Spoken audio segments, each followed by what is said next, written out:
कि बालेश्वर माटीर गंध बासना महक जे समग्र ओडिशार को व्यापी। बालेश्वर माटी हूँ धान पान मीनर सहर एवं बालेश्वर जिलाटा मध्य सेठी अभिभक्त बालेश्वर जिले में बहु बहु महामहामान मनीषी मैंने जन्मग्रहण करोटा कि ओडिशार एत स्थान में कौटी ना फकीरमोहन सेनापति ये जो कांतकवि लक्ष्मीकांत महापात्र एवं आपणकर जो राधानाथ राय ये जो आस हूँ बालेश्वर माटीर बरपुत्र से कालजयी जुग चली जाइए कि से बालेश्वर माटी सबुद मन रखे भली जोग जन्म आना ओडिशार कौटी तेणु आम सब गोटे कथा कहूँ what Baleshwar things today Odisha things tomorrow. Baleshwar आगे तापर ओडिशा बालेश्वर आज जहाँ चिंता करे ओडिशा आसंता काली से चिंता करे तेणु बालेश्वर माटी की शत शत प्रणाम। आमे गोटे बालेश्वर सब आज एतर प्रथम वर्ष आरंभ है आम बालेश्वर गोटे आम ये गोटे सम्मिलन कलु आसंता वर्ष को जोरदार हम कहीगली पा आपणकर राधानाथ राय चिलिका तीरे जाऊँच कौन राधानाथ राय जाऊँच ट्रेन ले चिलिका देकी पास कर ट्रेन सी जाऊँच बसिकी लिखुंट ये जो कल्पना विलासी जो आमर अच्छी किए चिलिका तीर ये बालेश्वर कथा लिखिकी चलती फकीरमोहन सेनापति 6 माण 8 गुंठ एवं आमर जे ये अच्छा किए आमर कांतकवि लक्ष्मीकांत महापात्र सी भी सही तांकर से बुढ़ा शंकारी गप जे शुणव आखिर निश्चित भाव में लुह आसो भी लिभिनी बालेश्वर माटर सेटा धीरे को धीरे से तार महक समय ओडिशा को से विकरण करुच्ची तेणु बालेश्वर शिक्षागत योग्यता आप स्टाटिस्टिक्स ने ओडिशार बालेश्वर एकम प्रथम सबुथिरे बालेश्वर एक धान पान मीनर हूँ जिला ये हूँ बालेश्वर जिला भूल कहते आपण मैंने निजे जानते जिते लगी बारिपदा और बालेश्वर भितर किए कौटी हम यूनिवर्सिटी समस्त किए कहते उत्तर ओडिशा यूनिवर्सिटी हम बारिपदार केतक कहते बालेश्वर लड़ई चलला मुझे देखिए विधानसभा बहु बार मुझे उठे वेल जा बंद कर देती कौन ये जो विधानसभा बंद कर आम डिमांड जे यूनिवर्सिटी गोटे हो शेष को डिसाइड है 2टी यूनिवर्सिटी हम क्या ये वाला बारिपदा वाला चाहूले यूनिवर्सिटी आम बालेश्वर वाला चाहूले यूनिवर्सिटी तेणु करागला जो मत भी से जो तत्कालीन शिक्षा मंत्री थे भागवत महांती मत 2 जन गलु बुलवा बारिपदा गलु बालेश्वर गलु एवं सी कहे तुम्हें कौन चाहूँ बारिपदा वाला कौन चाहते मुझे आम चाहूँ यूनिवर्सिटी ना सी तो कहते उत्तर ओडिशा को बारिपदा दे दिखाँ बारिपदा आम फकीरमोहन माटी जन्म नहीं आप फकीरमोहन को ना करतु आम स्वागत करूँ से फकीरमोहन यूनिवर्सिटी है बालेश्वर मानक सत धन्यवाद देवी बालेश्वर माटीर महक को ये भुवनेश्वर विचूरण कर बोले सुदूर प्रसारी कर आयोजक मान धन्यवाद।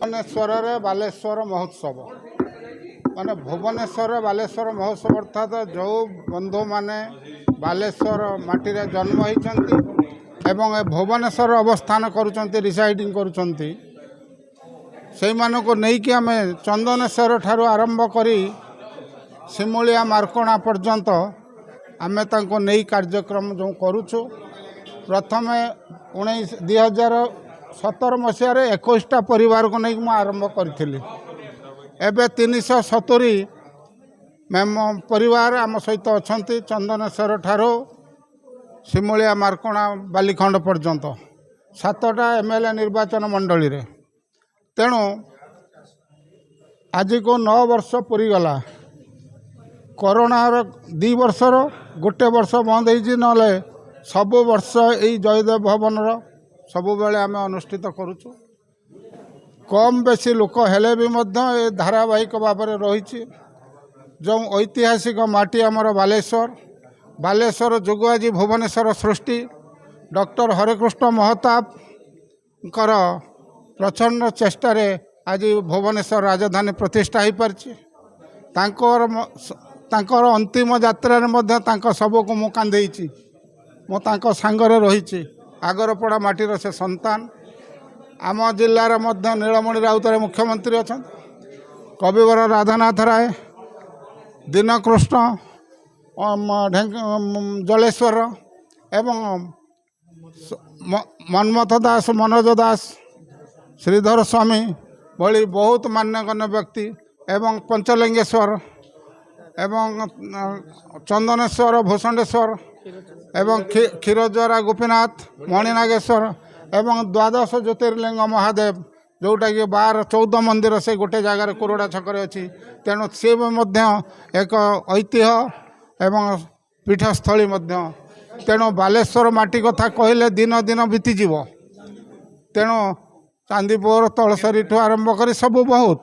ଆଜି ଯଦି ଭାରତ ବର୍ଷକୁ ସ୍ୱାଧୀନତା ଦେଇଛି, ଇଂରେଜମାନଙ୍କ କବଳରୁ ବିତାଡ଼ିତ କରିଛି, ତାହେଲେ ବି ମଧ୍ୟ ଆମର ଶହୀଦ ମାଟି ଇଞ୍ଚୁଡ଼ି ରହିଛି ଏବଂ ଜାଲିଆନାବାଗ ସେ ହତ୍ୟାକାଣ୍ଡ ସେଇ ଯେଉଁ ରହିଛି। ତାଙ୍କର ରାଜଧାନୀ ବି ମଧ୍ୟ ବ୍ରିଟିଶ ସମୟରେ ଆମର ବାଲେଶ୍ୱର ବାଣିଜ୍ୟ କୋଠି ଥିଲା। ତେଣୁ ଆଜି ବାଲେଶ୍ୱର ବୀରପୁଙ୍ଗ ଅତୀତରେ ଥିଲେ, ଆମ ବାଲେଶ୍ୱରିଆ ଲୋକ ଟିକେ ସୁପ୍ତ ହୋଇ ପଡ଼ିଛନ୍ତି। ବାଲେଶ୍ୱରିଆ ବୋଲି କାହାକୁ ପରିଚୟ ଦେଉନାହାନ୍ତି ରାଜଧାନୀ ମାଟିରେ। ଏ କଥା ମଧ୍ୟ ଦୁଃଖ ଲାଗୁଛି।